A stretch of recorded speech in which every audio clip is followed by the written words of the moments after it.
You're listening to Making the Cut, the mostly true life story of a retired surgeon from 1C Productions.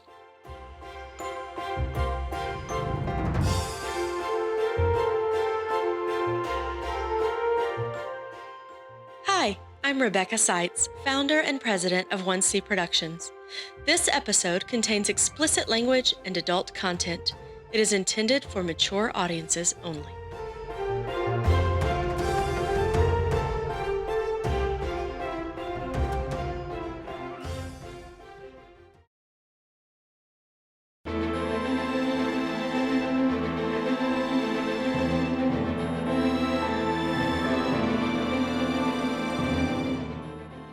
For all the stresses and tensions created by Mr. Hart's failures in the operating theatre, my life in America is due in part to a generous suggestion that came from him.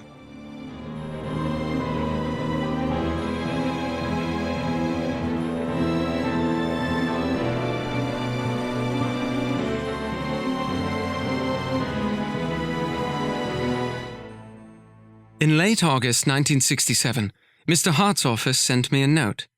He was now the academic dean. As you're approaching your 8-week elective period, have you considered expanding your surgical experiences by spending time at Massachusetts General Hospital in Boston? I think you'd enjoy the greater variety of surgical cases.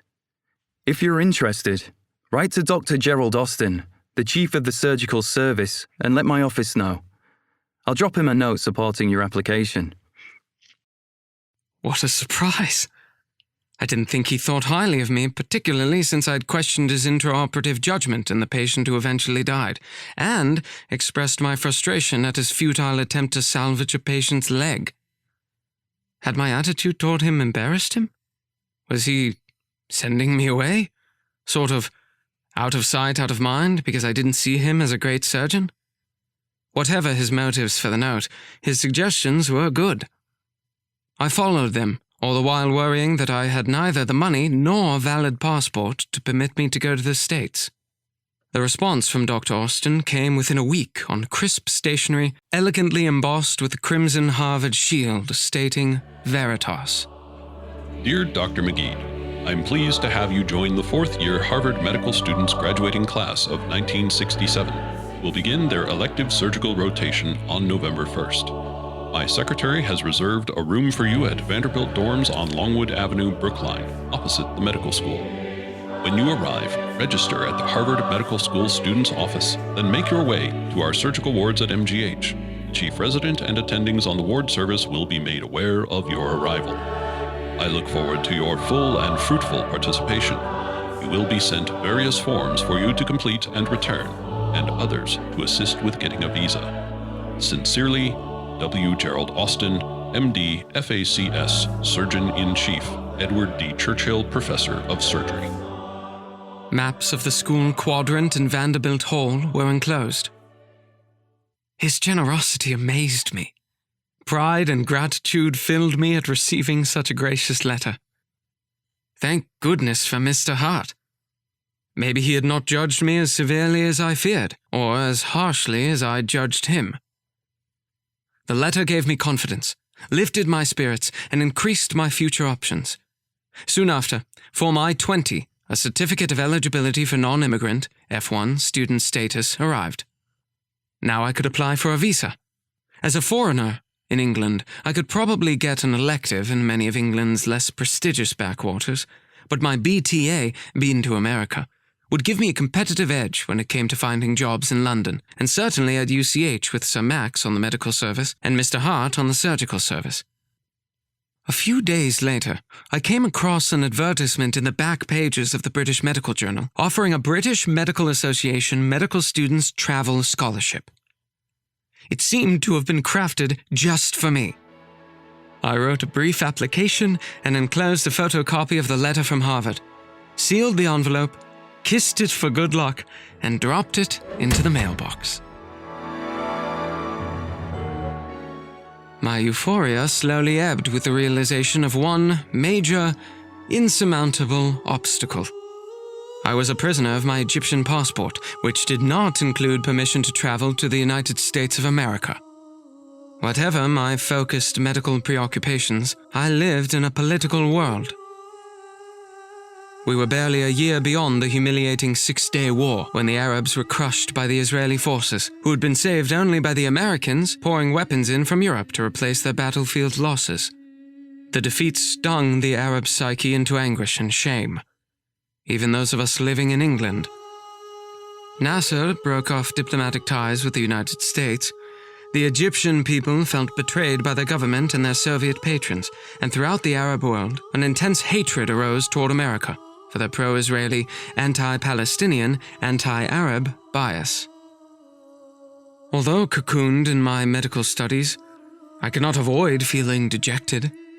Here I stood holding the Harvard letter in my right hand, and in my left, my Egyptian passport that would prevent my travel to Boston. Would my Egyptian heritage ever be anything but a hindrance to my adulthood? Egyptian students studying in England were technically under the supervision of the Egyptian Education Office over in an old Edwardian house on Curzon Street in the Mayfair district of London. Its effeminate, red-haired Scottish secretary was a long-time fixture.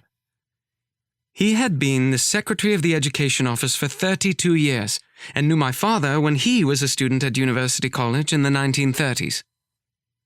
On the rare occasions I visited, he greeted me with great pomp and affection, and after offering me tea, effusively introduced me as the son of the famous Professor Abdelaziz to anyone who hung around his open office door.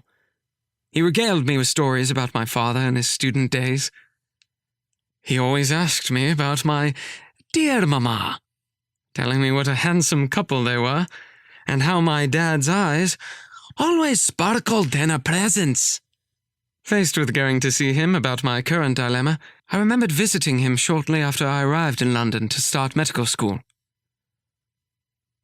On that visit, he'd shared that the reason my father named me Marwan was because he admired Marwan, the progressive scientist Caliph of Damascus. Armed with the Harvard letter, I skipped Friday afternoon pharmacology lab and walked from Gower Street through parts of London I had never seen. When I arrived in the early afternoon, communal Friday prayers were over, and most students and the director had left for the day.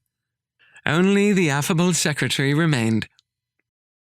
Salam alaikum. Oh, how wonderful to see you. You look so much like your father.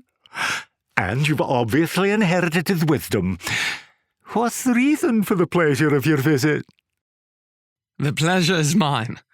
It's so nice to see you, and you look so well. I've come on fortunate and exciting business. I handed him the letter from Harvard. Boston! Oh, the beautiful places you'll see there. It's so wonderful, full of cheerful Americans, and it's so clean. Be sure to visit Harvard Square and the Boston Commons, and walk along the Charles. Oh, it's so exciting. You're so lucky. Your father, the professor, he'd be so proud of you. Yes, it would be lovely to see those places. However, I want permission to go there. You see, it's not one of the countries in my passport, and I want the director to write it in. Is he available? The director does not have such authority. Permission for this travel must come from the Minister of Education in Cairo. Not to worry, though. He's probably one of your father's students. He's certain to grant you permission quickly. I mean, after all, it's Harvard we are talking about. Yes. But when would I get this green light? Because I must leave by the end of October. Oh, yes, well, all you have to do is send a petition of application to the minister in the Mogama, and I'm sure he'll reply right away. At the sound of the dreaded name of that monstrous building in Tahrir Square, my heart sank. Every Egyptian knows what happens to petitions in the Mogamara. More than likely, it would take forever to be mailed to Egypt from London, and then lie on the minister's desk for another forever. Oh, yes, well then, I could send your petition by diplomatic pouch, once you've paid the appropriate tax. I hope you will keep an eye on this and ensure a rapid process. You must agree this is very urgent. Don't worry. You'll probably receive an answer within a couple of weeks. I did not ask him my odds of getting permission, given the bad blood between Egypt and the United States. I wrote out the petition while he obtained a Xerox copy of the letter and my passport, and by 4 o'clock, I left the office feeling wretched, emotionally drained, and unconvinced that I would ever hear anything more on the matter. I was sure that I had wasted an afternoon, and in the bargain missed a pharmacology lab that I would have to repeat in the future. Retracing my steps north in the direction of Oxford Street, I had to cross an unfamiliar square. Looking to one end, I saw a vast, white fortress. As I neared, I saw that there was an impressive golden eagle over the front facade. I approached a bobby. What is that building? It's the Embassy of the United States of America. I gazed at the impressive edifice gleaming in the afternoon sun. If you're looking for the consulate, its entrance is around the side. Curiosity pushed my feet in the direction he pointed. Sure enough, a placard above the door said Consular Section, and it was open until 5 p.m.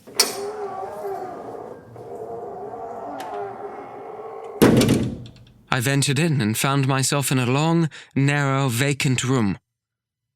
At its end was a counter with a window.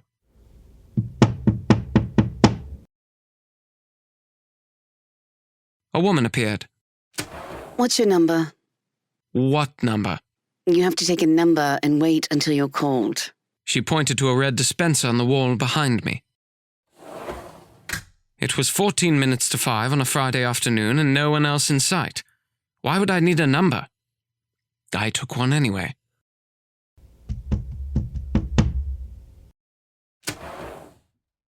What do you want?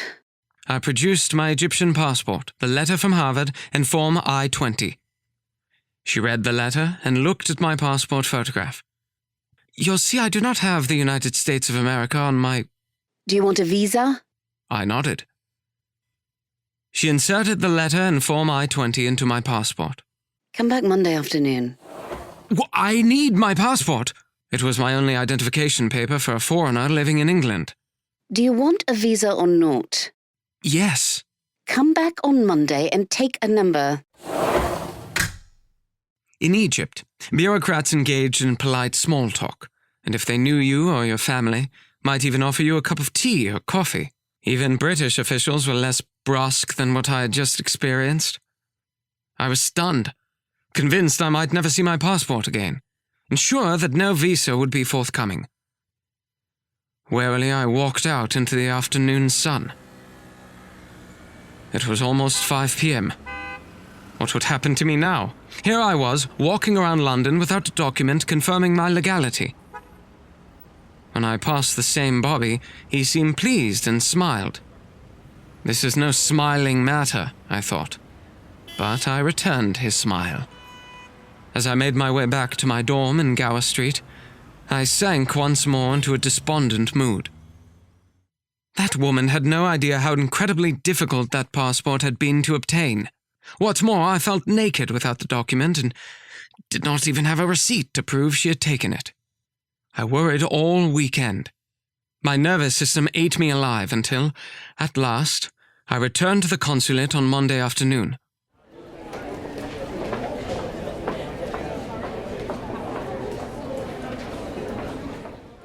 I had to shove my way through the densely packed multitude to get to the number dispenser. 42.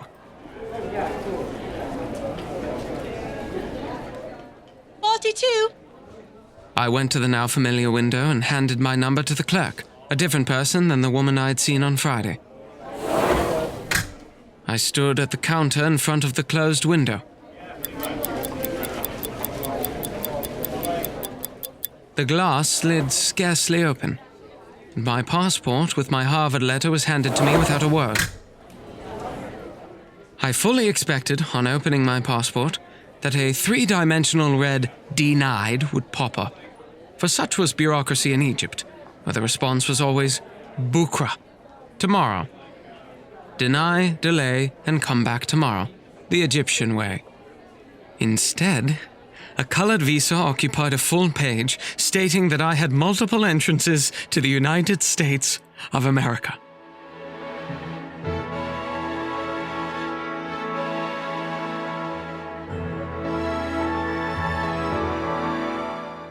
I nearly cheered out loud and shed a tear of gratitude to Mr. Hart for my good fortune.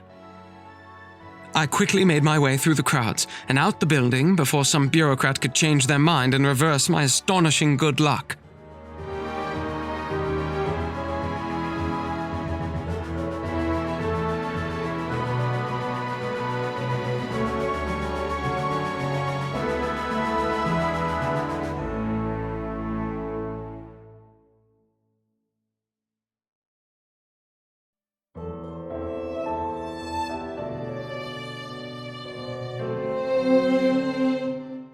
A week later, on returning to my room from afternoon lectures, a letter addressed to me with the return address of the British Medical Association, Tavistock Square, London WC1, lay in the entrance hall. It simply read, Dear Sir, we are pleased to inform you that you are a recipient of the British Medical Association Medical Students Travel Scholarship. Enclosed, please find a check. Congratulations, your obedient servant, the Secretary. Oh, glorious day! Images of my sitting in a Boeing 707 at 30,000 feet, eating a shrimp cocktail followed by a delicious American steak, and perhaps even sipping an old-fashioned, decorated with a fresh slice of orange, just as John Rackey told me about, floated through my head. I would then have a snooze, and on waking be served a cup of tea with delicious finger sandwiches and cakes as we headed to Boston. To fulfill my dream of becoming a surgeon, I visualized the temple to modern surgery, Massachusetts General Hospital. A check slipped out of the envelope. I picked it up off the floor and stared in disbelief. It was for £15. Surely this must be only the first installment of funds for my extraordinary trip to Boston. Fortified with pride at being the awardee and at getting an American visa against all the odds, I scurried around, mustering sufficient coins for a cordial telephone call. The secretary's name was at the top of the letterhead. He picked up the phone as I fed coins into the telephone box on my end. Hello there, I am Marwan Magid, and I am very honored at being selected for your scholarship. I am greatly looking forward to going to America for my elective period. Since I need to purchase an airline ticket, I wondered when the next installment check might arrive. Hello? Hello? Young man, you are very ungrateful. You have the honor of winning the award. So this check was it? How did anyone figure I could get to America on this puny sum? Had I not emphasized my elective plan by enclosing a copy of the letter of invitation from Harvard Medical School? Was I the butt of a practical joke? Of what use was an award of £15 to anyone wishing to travel beyond the fringes of Greater London by tube? Hoping to get additional funds, I applied for the Jeremy Cowell Surgical Memorial Fund, which honored the memory of Jeremy Cowell, a young surgeon whose career was cut short by disease. The amount was £65. Success once more. I was determined not to ask Mother for money. Nonplussed, I climbed the stairs to my room, picking up last week's issue of Barron's upon entering. An article on Hampton gold mining area caught my eye. Wait, was I reading this right? They found uranium? I blinked. Was this the Hampton gold mining area? The same one that Mr. Winterberry invested my money into? I hurried to my files and retrieved my stock certificates. Yes, right there in black and white among the beautiful gold filigrees I read Hampton gold mining area. I quickly scanned the Baron's article again. The quoted price for each share was now £34. My £5 investment amounted to £2,720. Dear Mr. Winterberry, you have made my first trip to America possible. Boston, here I come. Victoria and I discussed how we would survive our prolonged separation and settled on a plan to chat weekly by telephone. During November and December, she'd be up to her eyeballs, cramming, for it was preparatory end-of-term exam time. Then there would be learning lines and rehearsing for the medical school Christmas pantomime, visiting Shirley, and having perhaps a week's Christmas holidays. We both wondered and hoped for the possibility that our schedules would allow her a December visit to America as well.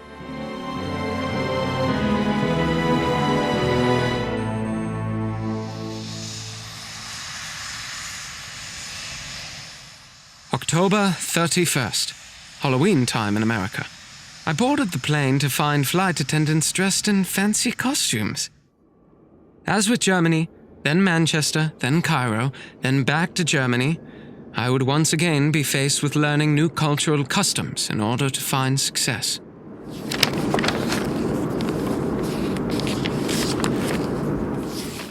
Flicking through the in-flight magazine before falling asleep as we cruised over the Atlantic, an advertisement to vacation on the Caribbean island of Antigua caught my attention. It was not the £60 return excursion fare from New York to Antigua that caught my eye, but the accompanying artwork. It showed an aerial view of green palm trees with their branches hanging over a yellow beach, lapped by a turquoise blue sea. A romantic young couple lay sunbathing on a large red towel. Mesmerized by the scene, hearing the waves and feeling the sun's warmth radiating off the page, I wondered, could this be Victoria and me?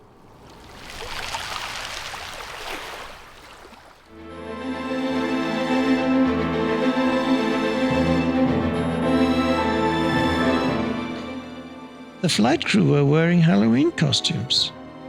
Mickey Mouse served me that old-fashioned, decorated with a fresh slice of orange. And then I dozed off. When I awoke, I was in a different world.